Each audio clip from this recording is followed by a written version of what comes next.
O Senhor é meu pastor e nada me faltará. Caminhar me faz por verdes pastos. Guia-me mansamente a águas tranquilas. Refrigera minha alma. Guia-me pelas veredas da justiça, por amor ao seu nome. Ainda que eu caminhasse pelo vale da sombra da morte, eu não temeria mal algum, porque tu estás comigo. A tua vara e o teu cajado me consolam. Preparas uma mesa perante mim, na presença dos meus inimigos. Unge a minha cabeça com óleo e o meu cálice transborda. Certamente que a bondade e a misericórdia me seguirão todos os dias de minha vida, e eu habitarei a casa do Senhor por longos dias. O Senhor é meu pastor, e nada me faltará. Prece pela paz. Hoje, renunciamos a todas as ideias de cinismo e julgamento, a todas as palavras destrutivas e a todos os atos de vingança e violência contra nós e contra os outros. Senhor, nos limpe de todos os pensamentos e palavras de ataque, a fim de que possamos dar os passos necessários para instalar a paz em nosso coração e oferecê-la ao mundo. Não nos deixe esquecer que cada ato nosso é importante para construir a paz no mundo. Hoje, abriremos o nosso coração para enviar a energia do amor a todos os líderes mundiais e abrimos nossos espíritos para colaborar na criação de um mundo em que a agressão e a violência se transformem em solidariedade e compaixão. Hoje, abrimos os nossos olhos para nos conscientizar de tudo o que podemos fazer ou dizer para promover a presença da paz. Reconhecemos que a paz começa a partir de nós e nos entregamos confiantemente em Suas mãos. Dedicamos cada ideia, cada palavra e cada um dos nossos atos à criação, manutenção e propagação da paz. Senhor, faça com que a luz da paz reine em nós, que a presença da paz reine em nós. Faça com que o poder da paz irradie através de cada um de nós, que a paz envolva todo o universo, que a paz prevaleça entre todos os seres da criação. Assim é, assim seja.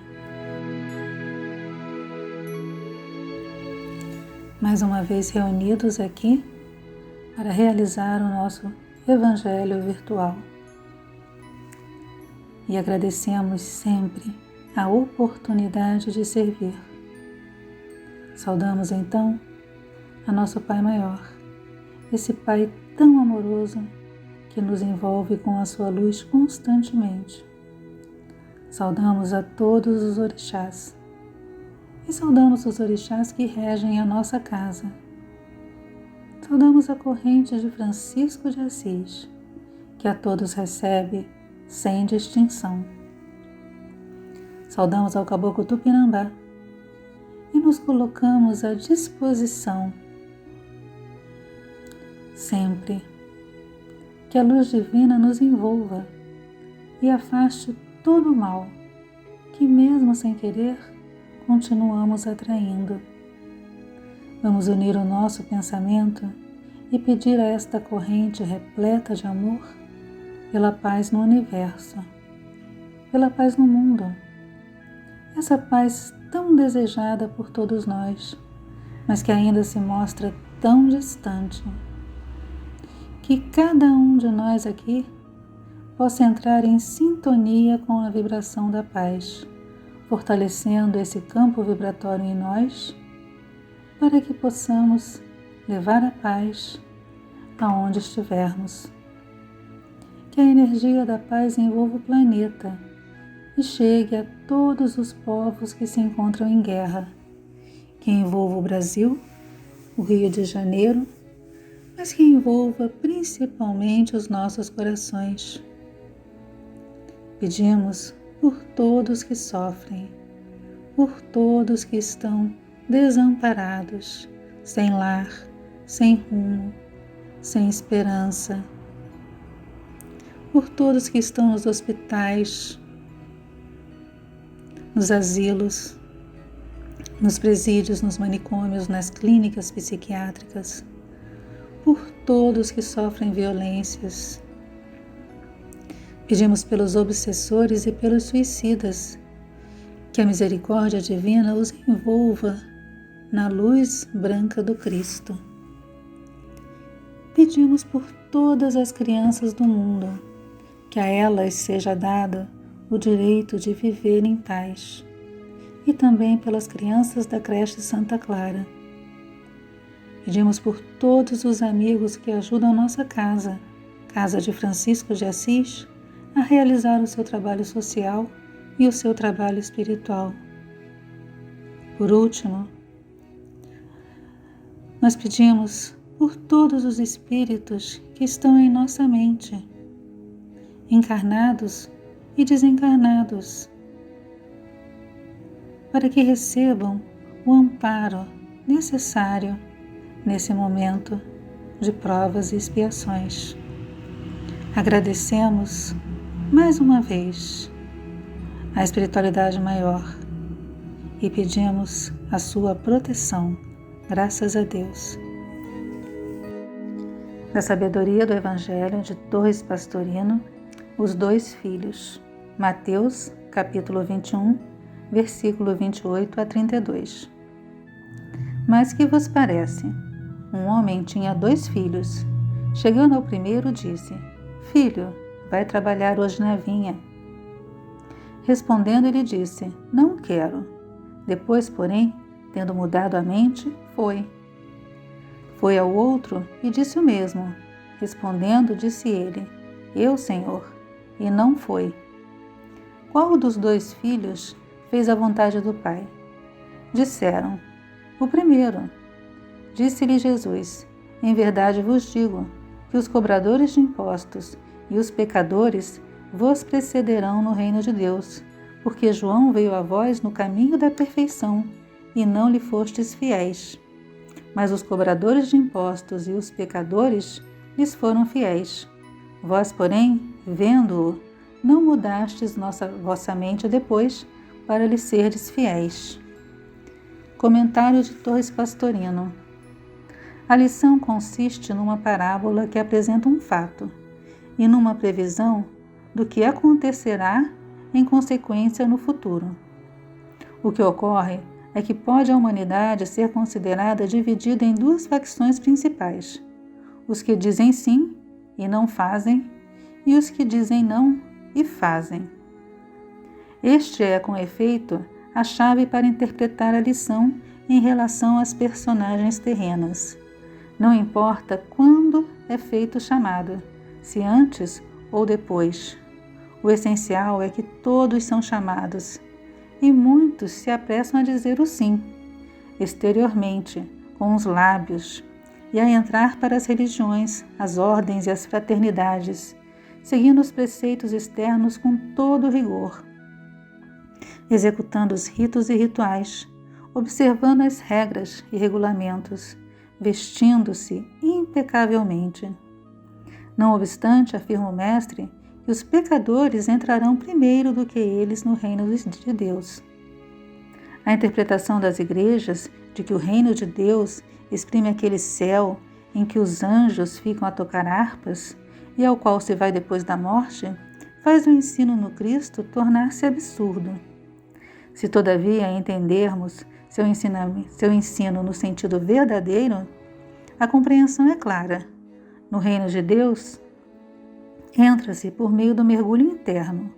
Ora, todos os que se julgam justos estão fiados na personagem que cumpre os preceitos humanos externos, voltando-se para fora. Por dentro deles, existe a vaidade e o convencimento de que são bons e superiores às demais criaturas, porque eles estão no caminho certo e os outros são errados.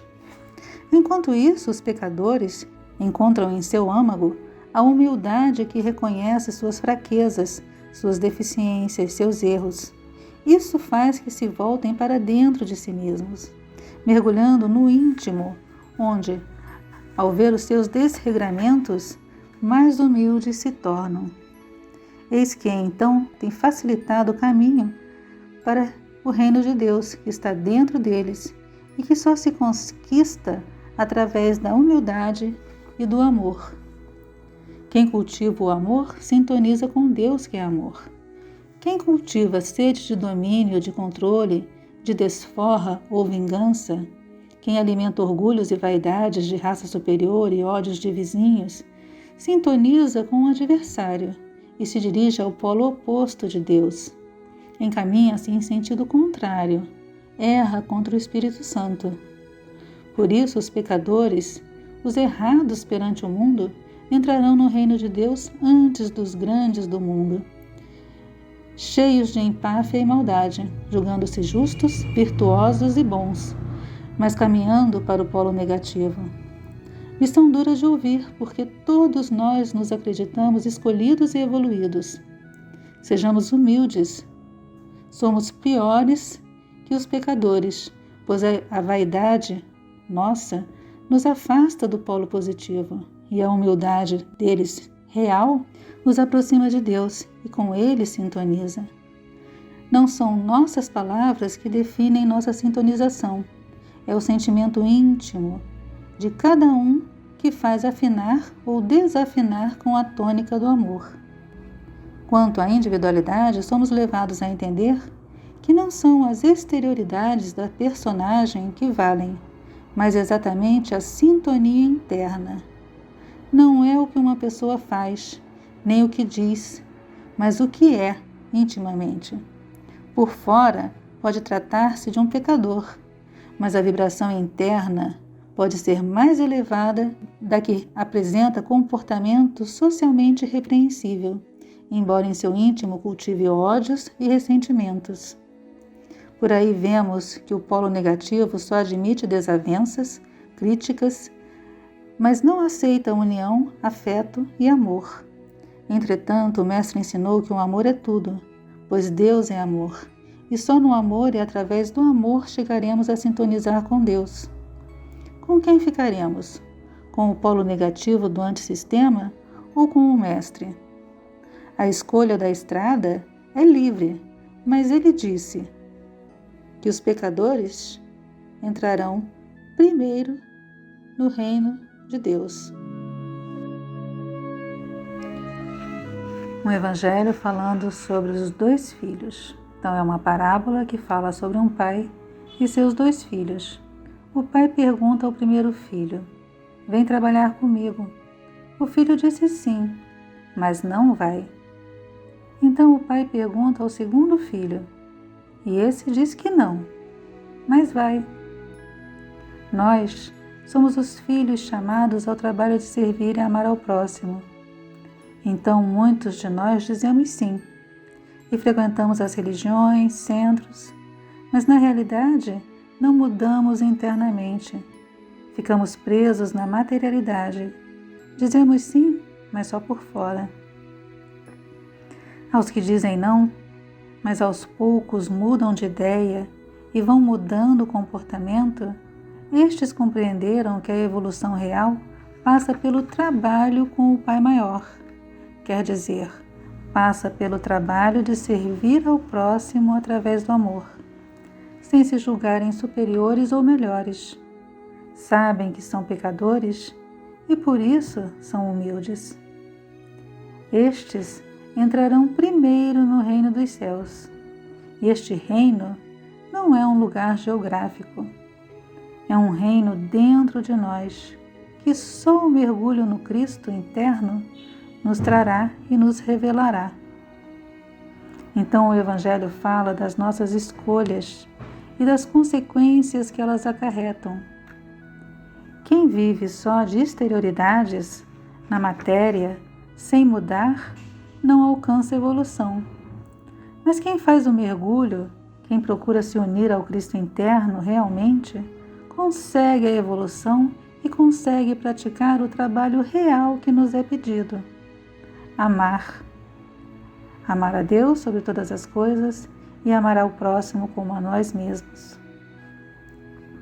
Quem cultua o amor, a luz, a humildade, sintoniza com o Cristo interno, sintoniza com a partícula divina que habita em cada um de nós. Esse, mesmo evoluindo aos poucos, está servindo na vinha do Senhor. Já quem sintoniza com o ódio, com a vingança, com preconceitos, sede de domínio, de poder, que alimenta a vaidade ou o orgulho, sintoniza com o adversário, que é a personalidade, e se dirige ao polo oposto de Deus, quer dizer, erra contra a própria evolução. Então o Evangelho nos pergunta qual de nós faz a vontade do Pai, ou qual de nós faz somente a sua própria vontade, a vontade do eu pequeno, dominador e infantil. Então a cada escolha há uma consequência, que possamos ser os filhos que desejam aprender a amar. E nós agradecemos porque aos poucos estamos aprendendo. Graças a Deus.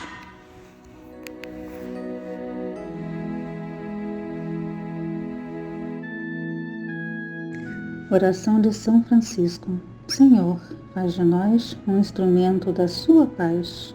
Onde houver ódios, faz com que eu leve o amor. Onde houver ofensas, que eu leve o perdão. Onde houver discórdias, que eu leve a união. Onde houver dúvidas, que eu leve a fé. Onde houver erros, que eu leve a verdade. Onde houver desespero, que eu leve a esperança. Onde houver tristezas, que eu leve a alegria. Onde houver trevas, que eu leve a luz. Ó Mestre, faz com que eu procure mais consolar que ser consolado, compreender que ser compreendido, amar que ser amado, pois é dando que se recebe, é perdoando que se é perdoado, e é morrendo que se nasce para a vida eterna, graças a Deus.